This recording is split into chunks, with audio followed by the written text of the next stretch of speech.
culpables.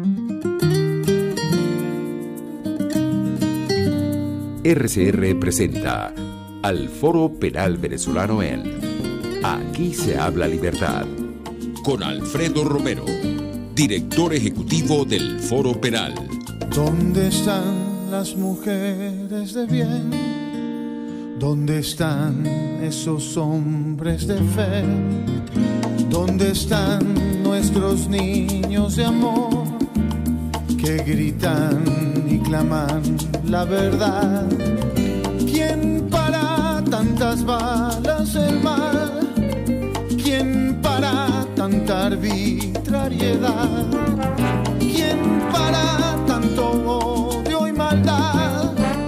¿Dónde están los soldados de paz? Por la vida doy la vida, por la paz doy amor, por respeto a la vida. Esta canción contra el terror, una canción contra el terror. Muy buenos días a todos. Les habla Gonzalo Unión Santomé, director vicepresidente del Foro Penal, en esta nueva entrega de Aquí se habla libertad, espacio que nos cede todas las semanas RCR 750M para hablar de derechos humanos, para hablar del estado de la represión por motivos políticos en nuestro país particularmente. Les saludan desde la Dirección General de la Estación Jaime Nestares, desde la producción general Willy Zarcaya, en la producción de este espacio Caterín Manzano, en los controles el maestro González y aquí quien les habla de nuevo, Gonzalo Imión Santomé, director vicepresidente de Foro Penal, ONG que como ustedes saben se dedica exclusivamente a la atención de víctimas de violaciones a los derechos humanos, más específicamente de víctimas de actos de represión por motivos políticos. Estamos entonces en este espacio ya listos para comenzar a hablar un poco de lo que ha sido esta semana, que ha sido una semana bastante movida, lamentablemente, una vez más en materia de derechos humanos en nuestro país. Bueno, hay que comentar, hay que hablar de eso, la detención, el arresto el día de ayer del señor Freddy Guevara, representante del partido político Voluntad Popular, así como el acto de intimidación que sufrió el señor Juan Guaidó en su residencia. Pero vamos a contrastar todo esto, lo que está pasando, y vamos a sumarlo también a lo que fue la detención, la arbitraria detención la semana pasada de los 3 activistas de Fundarredes, Javier Tarazona, Rafael Tarazona y Omar de Dios García, para que entendamos un poco por dónde pueden ir los tiros, qué es lo que puede estar pasando, porque si algo hemos hecho siempre en el Foro Penal, y a veces incluso hemos sido criticados por ello, es que siempre hemos advertido que cuando se abren estos compases de diálogo entre el gobierno y algunos sectores de oposición, el gobierno como que necesita, y lo voy a decir lo más coloquialmente posible, llenarse el bolsillo de presos políticos para luego presentarlos en una mesa de negociación con la finalidad de obtener desde esa prisión política, desde esos actos de abuso, de violaciones a los derechos humanos, para obtener desde allí, les decía, beneficios, ventajas en esa mesa de negociación, ventajas políticas, ¿no?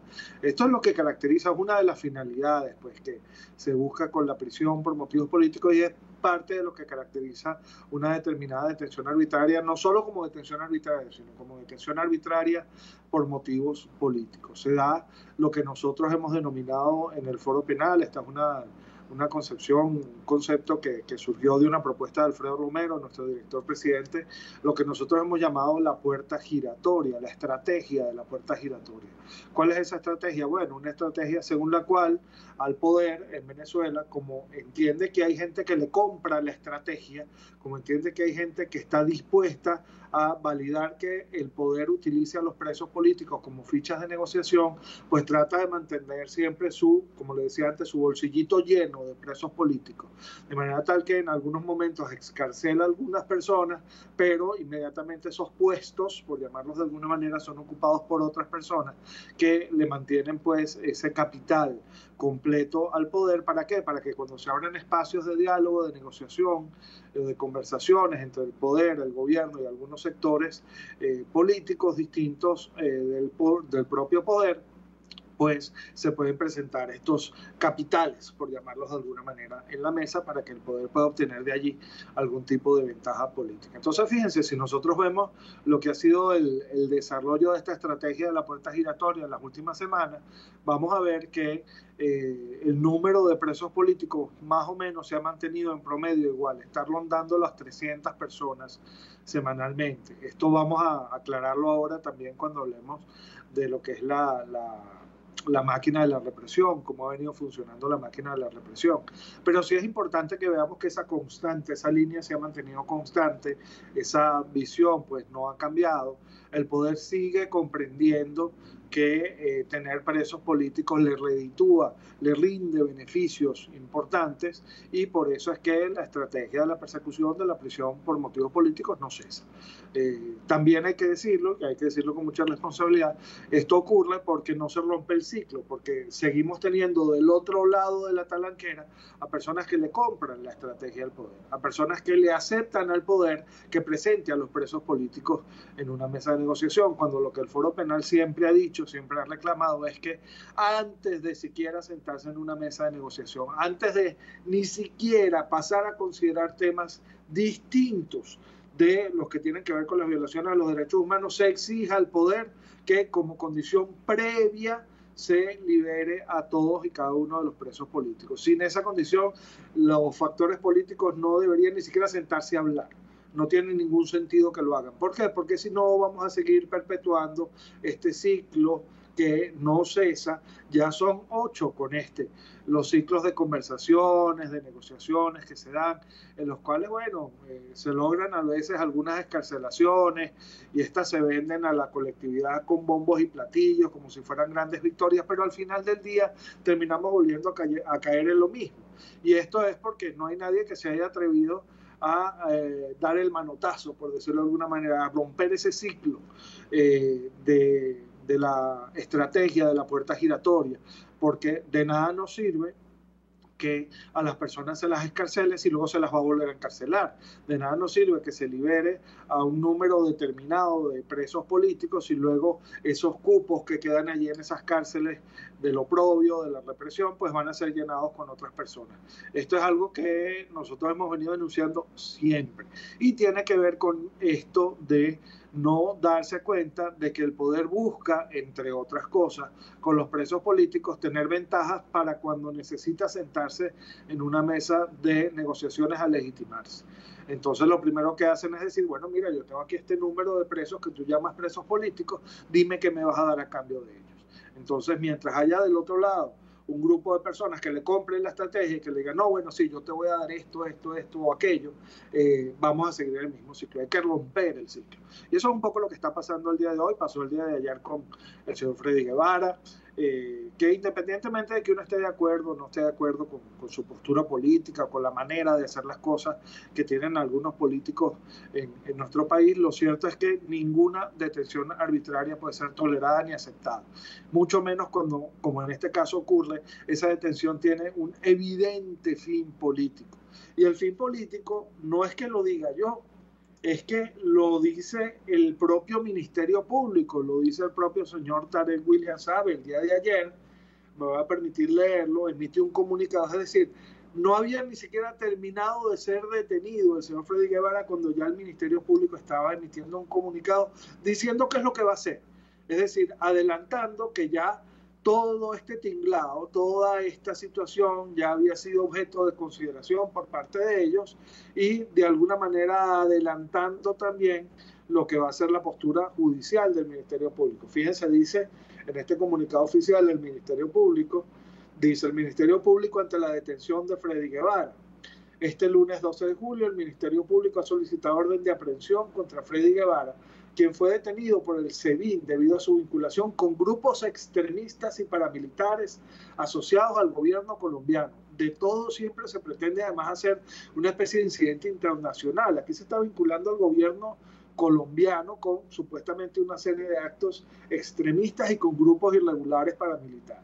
Para adelantar esta investigación fueron designados dos fiscales con competencia nacional. a este ciudadano que ha tenido una pública trayectoria en la participación de hechos de violencia en el pasado, fíjense, aquí comienza la narrativa estigmatizante, le serán imputados los delitos de terrorismo, atentado contra el orden constitucional, concierto para delinquir y traición a la patria.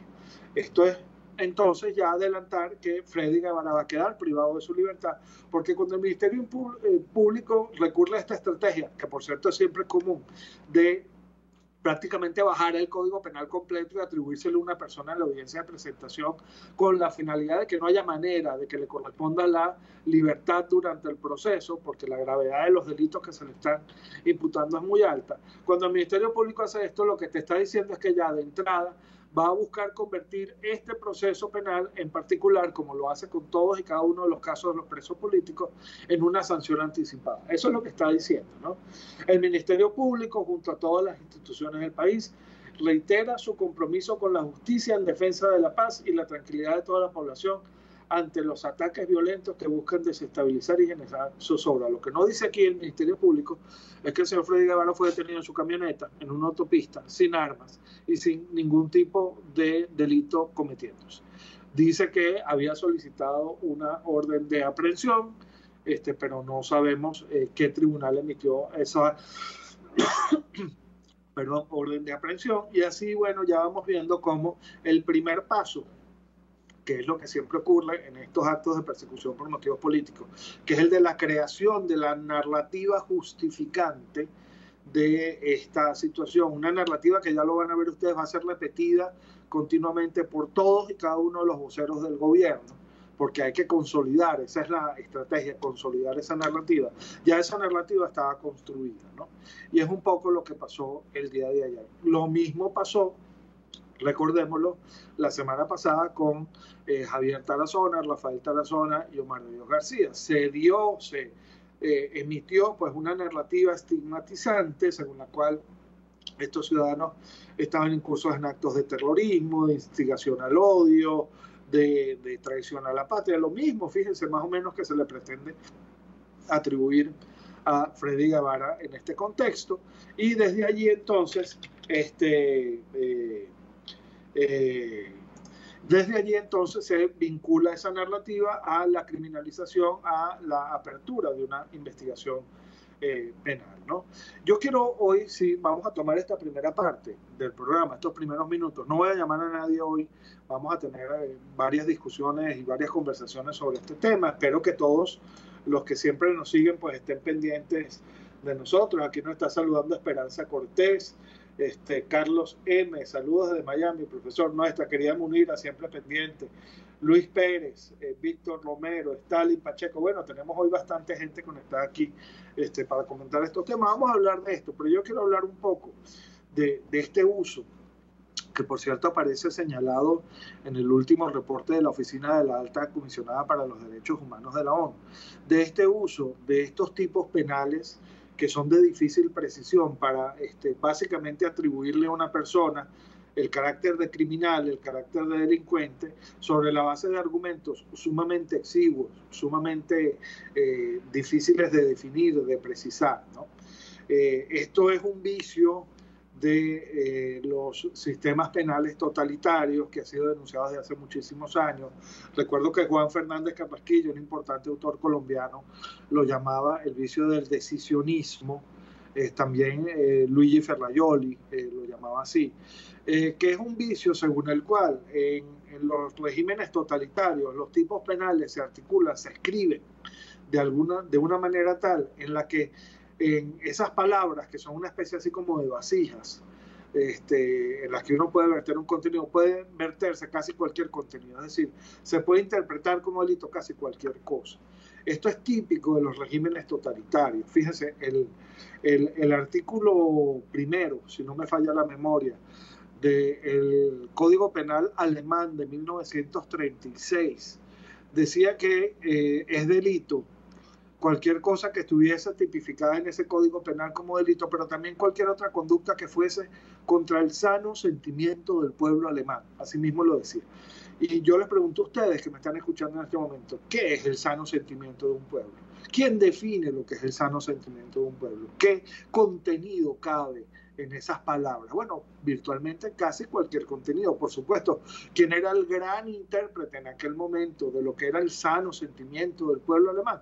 El Führer, el señor Hitler. Entonces, claro, el señor Hitler tenía básicamente la potestad, la posibilidad de definir como delincuente a quien le diera la gana. ¿Por qué? Porque el tipo penal o los tipos penales estaban articulados de una forma tan imprecisa, tan indefinida, tan vaga, que cualquier concepto cabía dentro de esas palabras, ¿no? Entonces, eso es un poco lo que está pasando acá con estos tipos penales que le están atribuyendo recientemente a la gente, y no solo recientemente, esto ya tiene tiempo, este uso de los tribunales supuestamente contra el terrorismo, en todo lo que tiene que ver con la oposición o con las voces críticas al poder. Fíjense, Rafael Tarazona, Javier Tarazona, Omar de Dios García fueron presentados sin derecho a elegir a sus abogados de confianza, por cierto, la semana pasada, ante un tribunal con supuesta competencia especial en materia de terrorismo. Lo mismo le va a pasar al señor Freddy Guevara, porque ya el Ministerio Público está diciendo que le va a imputar terrorismo. Y así sucesivamente hemos visto como en muchos de los casos se utiliza este delito de terrorismo que está previsto en el artículo 52 de la Ley Orgánica contra la Delincuencia Organizada y el Financiamiento del Terrorismo. De alguna forma van a ser categorizados como tales, ¿no? Entonces, utilizar este tipo penal es muy complejo, porque fíjense, este artículo dice él o la terrorista individual o quienes asociados mediante una organización terrorista realicen o traten de realizar uno o varios actos terroristas, será penado con prisión de 25 a 30 años. Fíjense ustedes, nuestra Constitución, la pena máxima que se le puede atribuir a una persona es la de 30 años de prisión. No hay pena mayor que esa. Y el delito de terrorismo, al igual que el delito de traición a la patria, que es otro que se utiliza continuamente para estos menesteres, son delitos que tienen asignada la máxima pena en nuestra legislación. ¿Esto con qué finalidad? Con la finalidad de que ya de entrada, desde el comienzo, sea absolutamente imposible otorgar la libertad durante el proceso. ¿Por qué? Porque se presume que hay riesgo de fuga. Esto lo dice el COP, es una disposición bastante represiva del COP. Se presume que hay riesgo de fuga cuando la pena que se le puede aplicar a una persona es de más de 10 años en su límite mínimo. Entonces, como estas penas tienen estos delitos, tienen estas penas tan altas, es absolutamente imposible no deducir, lo pongo entre comillas, que allí va a haber peligro de fuga, y en consecuencia es absolutamente imposible otorgar la libertad durante el proceso a estas personas. ¿Para qué se hace esto? Porque existan ya elementos suficientes que permitan justificar el delito de terrorismo, el delito de traición a la patria. No, se hace esto para convertir de entrada a esa prisión preventiva en un castigo anticipado. Ya después de allí, ustedes lo verán, porque pasa muchísimo, ya después de allí, que el proceso avance, que el proceso no avance, no es del interés del poder. De hecho, al poder le interesa que los procesos no avancen. ¿Por qué? Porque en la medida en que vayan avanzando, la verdad se va desmadejando, se va conociendo, y entonces, una vez que se conoce la verdad, no queda más remedio que escarcelar a las personas o hacer como lo han hecho antes. Ocurrió, por ejemplo, en el caso del PNUD, de los jóvenes detenidos en el PNUD, cuando ya habíamos llegado al final del juicio, que ya estaba claro que no había ni una sola prueba contra esos muchachos, que hizo el tribunal, dijo, no, yo tengo que devolver esto hacia los inicios de la investigación nuevamente, y volver a echar para atrás todo. ¿Para qué? Para mantener al proceso como un castigo en sí mismo. Esto es lo que está pasando. Históricamente, el término terrorismo, sin desmerecer que sí hay conductas terroristas que deben ser severamente castigadas, pero históricamente, esto es uno de los grandes debates a nivel internacional, el término terrorismo ha sufrido un abuso del lenguaje. ¿Por qué? Porque ciertamente desde el poder en diferentes países, no solo en Venezuela, se ha pretendido etiquetar como terroristas a toda persona que de alguna manera se opone al poder. Los nazis, por ejemplo, llamaban terroristas a los judíos. En la Sudáfrica del apartheid, y me perdonen si estoy volteando, que estoy leyendo los ejemplos, que esta es una investigación que tengo adelantada desde hace bastante tiempo. En la Sudáfrica del apartheid, por ejemplo, a los afrodescendientes, a los africanos, pues a los negros que de alguna manera se oponían a ese régimen del apartheid, también se les llamaba terroristas, ¿no? Los franceses, por ejemplo, dijeron lo mismo de los argelinos. Durante el siglo XX se acusó indiscriminadamente, entonces, fíjense, de terroristas a, por ejemplo, guerrillas suramericanas, o incluso asociaciones no violentas, como por ejemplo las Madres de la Plaza de Mayo, fueron eventualmente calificadas por la dictadura de aquel entonces en Argentina, y las abuelas de la Plaza de Mayo fueron calificadas como terroristas. Fíjense ustedes lo amplio de este espectro, ¿no?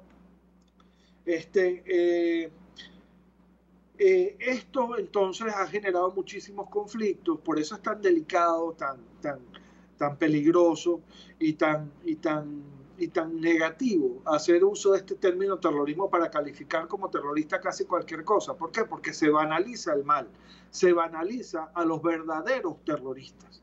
Es decir, se mete en el mismo saco a un terrorista del ejército republicano irlandés, por ejemplo, o de la ETA con Freddy Guevara.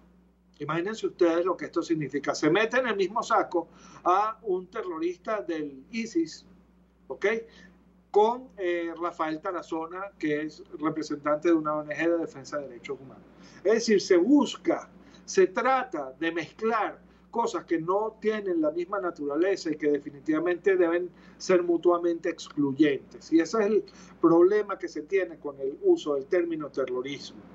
Fíjense, la ONU ha tratado de definir varias veces lo que es terrorismo y no lo ha logrado, no ha llegado a un consenso definitivo. Fíjense, en un primer momento se calificó como terrorismo cualquier acto, además de los actos ya especificados en los convenios y convenciones vigentes, destinado a causar la muerte o lesiones corporales graves a un civil o a un no combatiente, cuando el propósito de dicho acto, por su naturaleza o contexto, sea intimidar a la población u obligar a un gobierno o a una organización internacional a realizar un acto o abstenerse de hacerlo. Después, el Convenio Internacional para la Represión de la Financiación del Terrorismo de la ONU define en el literal B, numeral primero de su artículo 2, como terrorismo cualquier acto destinado a causar la muerte o lesiones corporales graves a un civil o a cualquier otra persona que no participe directamente en las hostilidades en una situación de conflicto armado, cuando el propósito de dicho acto, por su naturaleza o contexto, sea intimidar a una población u obligar a un gobierno o una organización internacional a realizar un acto o abstenerse de hacerlo. Fíjense que de acuerdo a esta definición, es necesario que estemos entonces en presencia incluso de un conflicto armado, porque si no estamos en presencia de un conflicto armado, no puede hablarse en estricto sentido de un acto de terrorismo, ¿no? Pareciera ser que como que queda claro que si no existe tal conflicto armado, si no hay unas hostilidades en curso, de acuerdo a la ONU, según esta definición que es de 1999, ratificada en el año 2000, no pareciera que pudiese hablarse de terrorismo, ¿no? Después, más adelante, a partir específicamente de los ataques del 11 de septiembre de 2001 en Estados Unidos, se buscó como precisar un poco más el concepto y se exigió y se exige, para que se pueda hablar de terrorismo, de dos elementos: que los actos sean ejecutados por parte de una red armada de alcance mundial. Eso tiene que probarse, eso no es un invento, eso tiene que probarse. O que al menos tenga vínculos internacionales. Por eso meter el gobierno colombiano aquí, porque eso es lo que de alguna manera les va a permitir justificar ese supuesto cargo de terrorismo, no solamente contra Freddy Guevara, sino contra cualquier otra persona que de alguna manera se ve involucrada en esto. Y que en su actuación el terrorista busca infundir miedo a través de la producción de la mayor cantidad de bajas posibles, especialmente de bajas civiles, ¿ok? Esa es una de las cosas importantes que se tiene que tener como terrorismo de acuerdo a la visión internacional. De acuerdo a nuestra legislación, ya les leí el primer artículo, el artículo 52, el artículo 4, en su numeral primero de esta misma ley orgánica contra la delincuencia organizada y financiamiento del terrorismo, define actos terroristas. Dice que el acto terrorista es un acto intencionado que por su naturaleza o su contexto pueda perjudicar gravemente a un país o a una organización internacional, tipificado como delito según el ordenamiento jurídico venezolano, cometido con el fin de intimidar gravemente a la población, obligar indebidamente a los gobiernos o una organización internacional a realizar un acto o abstenerse de hacerlo, o desestabilizar gravemente o destruir las estructuras políticas fundamentales, constitucionales, económicas o sociales de un país o de una organización internacional. Fíjense ustedes lo largo de la definición, y no solamente lo largo de su redacción, lo amplio. Imagínense ustedes qué puede ser interpretado o qué puede ser tenido como un acto que desestabiliza gravemente las estructuras políticas fundamentales, constitucionales, económicas o sociales de un país. Casi cualquier cosa en la visión subjetiva del que está ejerciendo el poder. Entonces, luego se trata de acotar un poco más esto, diciendo que, bueno, que el numeral segundo establece como actos terroristas los que se realizan o ejecutan a través de atentados contra la vida de una persona que puedan causarle la muerte, atentados contra la integridad física, secuestro o toma de rehenes, causar destrucciones masivas a un gobierno, instalaciones públicas, apoderamiento de aeronaves y de buques, liberación de sustancias peligrosas o provocación de incendios, perturbación o interrupción del suministro de agua, etc. Pero fíjense, todo esto debería estar dado supuestamente para que se atribuyese a una determinada persona el cargo de terrorista.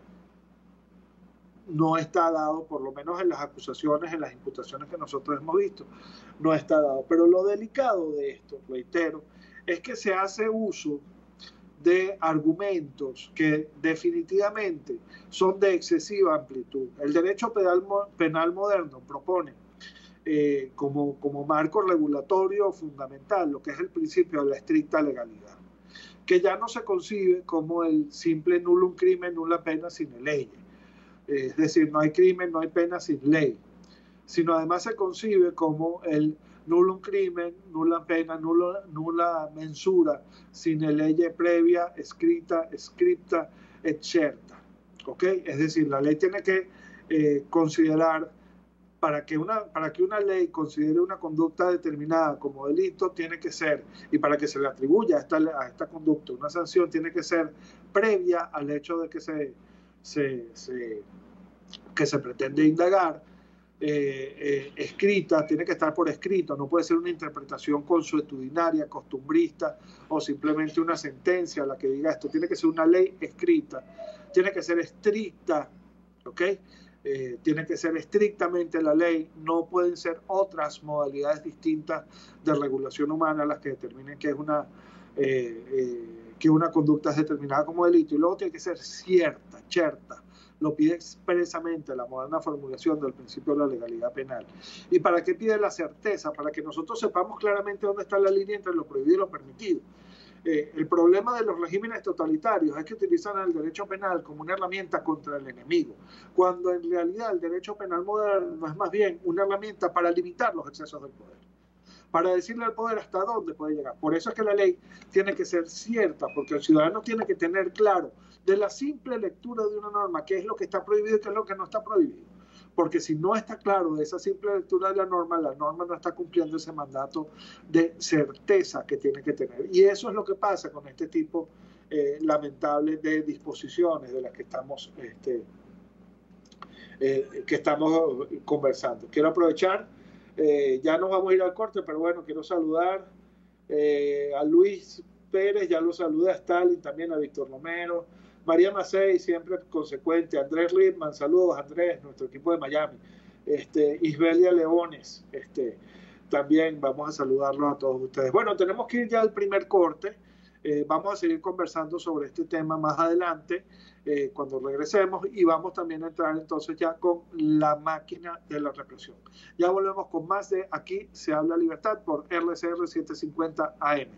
Ya regresamos.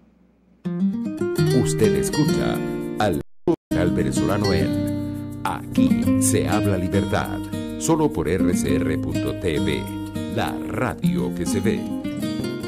Sintonícenos a través de Periscope, @RCR750, la radio que se ve. El que sabe de sabor sabe de saber que Del Corso es la clásica pastelería italiana de Caracas. Qué ricos sus dulces típicos tradicionales, como los auténticos cannoli, la sfogliatella o la cola de langosta, no tienen comparación.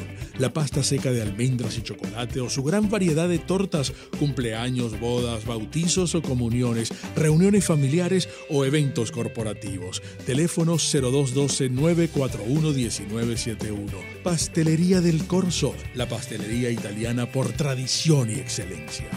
En tiempos de pandemia, la solución más efectiva es un concentrador de oxígeno, porque ofrece un suministro infinito de oxígeno. No necesita recargas. Además, aplica dosis de oxígeno según el pulso del paciente. Contáctenos 0412-030-9150.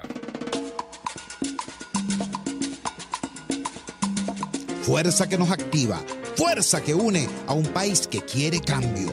Mi nombre es Chuo Torrealba y estoy contigo para que te enteres de todo lo que acontece dentro y fuera de un país en crisis, un país que quiere cambio y libertad. Unidad, la fuerza es la unión. De lunes a viernes desde las 6 de la tarde, solo por RCR, porque lo bueno une. ¿Te imaginas unos deliciosos y súper cremosos helados libres de azúcar, libres de lácteos, libres de huevos, libres de gluten, libres de pulpas? Te lo tengo. Heladería Vegan Fruit lo hizo posible y aptos para todo tipo de personas. Los heladitos Vegan Fruit los encuentras en los mejores supermercados y tiendas de delicateces. Síguelos en las redes. @heladería Vegan Fruit. Amor vegano y cremoso. Voz de América. Información precisa, completa, veraz, objetiva e independiente. Directo a tu pantalla. De lunes a viernes a las 2 de la tarde por RCR 750. RCR 750 AM. Porque lo bueno une. Les estamos presentando al Foro Penal Venezolano en Aquí se habla libertad. Hola, buenos días. Bueno, ya estamos de regreso en esta segunda parte, ya la parte final de nuestro programa Aquí se habla libertad. Les habla de nuevo Gonzalo Imiop Santomé, director vicepresidente de Foro Penal. Y bueno, estamos haciendo el análisis de estos tipos penales que están siendo utilizados recientemente para criminalizar cualquier voz crítica, cualquier voz disidente, cualquier voz que de alguna manera se oponga al poder, ¿no? Estamos haciendo especial énfasis en el delito de terrorismo. Es decir, no es que el terrorismo no exista, el terrorismo existe y es una conducta absolutamente reprochable, porque fíjense ustedes, lo que busca el terrorista, cuando uno ha visto estos seminarios sobre estos temas, lo que busca el terrorista no es lo mismo que busca el combatiente, el soldado. El soldado que busca el desgaste material del enemigo. El terrorista, por el contrario, busca el desgaste psicológico del enemigo. Al soldado, por ejemplo, en la guerra justa más le interesa destruir, por ejemplo, el equipamiento que tiene el oponente, el enemigo, para que ese oponente o enemigo no pueda enfrentarse a él. Es decir, matar al enemigo no es necesariamente la prioridad de un soldado, sino más bien neutralizarlo, para que no pueda ejercer contra él actos de guerra, pues. En cambio, el terrorista utiliza el miedo como herramienta y entonces lo que busca es el desgaste psicológico de la persona a la que adversa. Por eso el terrorista no tiene ambajes en volar, por ejemplo, en un autobús escolar lleno de niñitos, o en atacar a personas francamente inocentes, civiles francamente inocentes. ¿Por qué? Porque lo que busca es infundir miedo, generar desgaste psicológico en el adversario, que no es el desgaste material, no es una estrategia de desgaste material, sino una estrategia de desgaste psicológico. Entonces hay que tener mucho cuidado con confundir el terrorismo con la sencilla voz crítica, ¿no? Es un poco lo que pasa acá. La misma ONU, lo digo y voy a leer lo ha dicho, dice que el término terrorismo no siempre ha sido utilizado de manera correcta y muchas veces ha servido para que un grupo de personas en el poder criminalicen a quienes les resultan opuestos políticamente o a quienes, en razón de los intereses coyunturales de la hegemonía, desean neutralizar. Esto lo dice la ONU, esto no lo digo yo. Entonces esto es un poco lo que está pasando ahora. Lo mismo ocurre, por ejemplo, con el uso de estos tipos penales indefinidos, la instigación al odio, la traición a la patria, esto del concierto para delinquir, que es además una puerta abierta, bien lo decía Pedro Arévalo, nuestro coordinador del Foro Penal de Nueva Esparta, hoy cuando analizábamos esta situación del día de ayer, él decía, caramba, cuando a una persona le atribuye conspiración para delinquir, es decir, asociación para delinquir, lo que te están diciendo es que no solo es él el que va a ir preso, porque si hay asociación para delinquir, se supone que hay otras personas vinculadas a él, ¿no? Entonces lo que te está diciendo es que la puerta está abierta para mantener el esquema de represión. Bien delicado todo, bien difícil todo en nuestro país sobre este tema, ¿no? Está complicada la situación, se mantiene entonces esta violación perenne, sistemática, continua de los derechos humanos. Fíjense que al día de ayer, bueno, se sabía que el señor Freddy Guevara estaba en ese libro porque lo dijo el Ministerio Público. Y Alfredo Romero ayer destacaba algo en uno de sus tweets que yo quiero también traer a colación. Él decía, la desaparición forzada de personas no es que el gobierno sepa, no desaparece, mejor dicho, porque el gobierno te diga a ti, no, es que yo sé dónde está el preso. No, la desaparición forzada de personas se materializa y se concreta cuando el abogado, el familiar, va a una autoridad y le dice dónde está y le pregunta dónde está el detenido y la autoridad se niega a decirte dónde está detenido. Claro, la autoridad es la que sabe dónde está la persona detenida, pero eso no hace desaparecer, valga el término y el uso, no anula a la desaparición forzada de personas. Es decir, el hecho de que el poder sepa dónde tiene un determinado detenido, pero aún así se niegue a decir dónde está a quienes son los directamente interesados en esa detención, los abogados y los familiares, eso constituye una desaparición forzada de personas, así sea por unas breves horas. Y el día de ayer pues se materializó también con el señor Freddy Guevara esa desaparición forzada de personas, porque el gobierno se negaba a reconocer dónde estaba. Y sus abogados y familiares, entendemos, estuvieron buscándolo y no lo encontraron, no han tenido contacto con él, no han tenido comunicación con él. Y eso es también una violación grave al debido proceso, una violación grave a los derechos humanos. Pero bueno, esto es lo que pasa lamentablemente en nuestro país. Fíjense que por ahí van los tiros recientes. No hay que desvincular las cosas. El poder ya había amenazado de ser tenidos y tratados como terroristas a las ONG y a los defensores de derechos humanos, con estos decretos que se habían emitido que básicamente lo obligaban a probar o nos obligaban a probar que no somos delincuentes, que no somos terroristas. Pero además de esto, ya vimos que se ha producido la detención de 3 defensores de derechos humanos presentados ante un tribunal contra el terrorismo, acusados de terrorismo además, y acaba de pasar ahora con un miembro de un partido político opositor, en este caso Freddy Guevara. Entonces vemos que la línea del poder entonces que se ha articulado desde unas semanas para acá es la de considerar que todo el que le alce la voz, todo el que no esté de acuerdo con el poder, todo el que de alguna manera se oponga a la manera en la que están siendo llevadas las cosas en nuestro país puede ser un terrorista. Y esto es algo bien delicado porque además desnaturaliza el término, banaliza el término de terrorismo y sirve a propósitos que son de todo menos sanos, de todo menos provechosos para el país. Es un poco lo que nos está pasando aquí en nuestro país. Aquí me piden, bueno, sí, está pasando en Cuba, hay protestas generalizadas, algo que no se había visto, de verdad, no tiene precedentes en la isla. Sin embargo, yo sí quisiera llamar un poco a la prudencia. El régimen represivo en Cuba es muy eficiente. Esperemos que esto conduzca así a la libertad del pueblo cubano, pero si ustedes me lo preguntan a mí, a Gonzalo Imió, yo no estoy hablando aquí ya como representante de Foro Penal, sino a Gonzalo Imió, yo creo que va a costar un poco más que esto, porque definitivamente el régimen cubano, yo conozco Cuba, yo estuve allí, yo sé cómo funciona el miedo en la isla, y va a llegar un momento en el que si la gente de verdad no se organiza y se restea, como decimos aquí en Venezuela, pues va a ser difícil que alcancen esa libertad tan añorada. Nuestros pensamientos, nuestras oraciones están pues con el pueblo cubano. Y bueno, ya para terminar, ya nos queda poquito, vamos con, cuando nuestra gente de producción esté lista, con la máquina de la represión. Vamos a ver cómo está la prisión por motivos políticos, la persecución por motivos políticos en nuestro país al día de hoy. Vamos con la máquina de la represión. La máquina de la represión.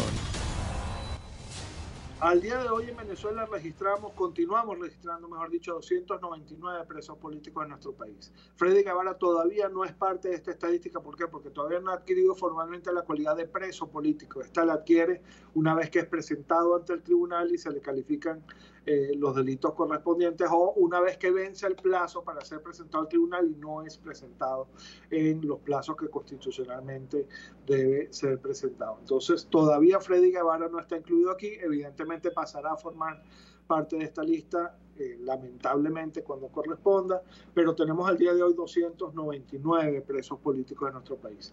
22 son mujeres, 129 son militares, y tenemos a uno que está siendo procesado como adolescente, ya es mayor de edad, pero está siendo procesado como adolescente porque fue detenido siendo adolescente y fue procesado y abierto su investigación y su juicio como adolescente.